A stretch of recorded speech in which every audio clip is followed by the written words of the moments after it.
Welcome to Impact Factor. I'm Perry Wilson. This week, a study appearing in JAMA Pediatrics, which finds truly frightening rates of destructive behaviors among gender nonconforming high schoolers.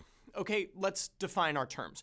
Gender nonconformity is not the same as gender identity or sexual orientation. Gender nonconformity is when an individual's physical appearance or behaviors do not align with societal expectations. A male student can be gender nonconforming without being gay, though there are, of course, strong associations between sexual orientation and gender nonconformity.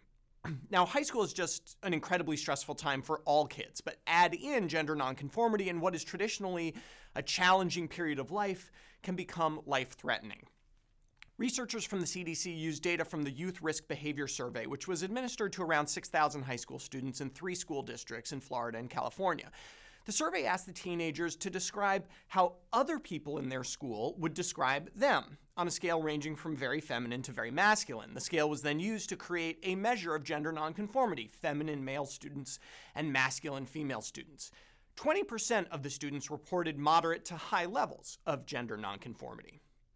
Now, if you look at the total data, you get a typical picture of American high school. 5% of the students reported smoking cigarettes, and around 30% reported occasionally feeling sad or hopeless, which, well, yeah, it's high school. But all these numbers get worse, sometimes staggeringly worse, when you look at gender nonconformity. For example, 20% of gender nonconforming students reported attempting suicide, compared to 7% of gender conforming students.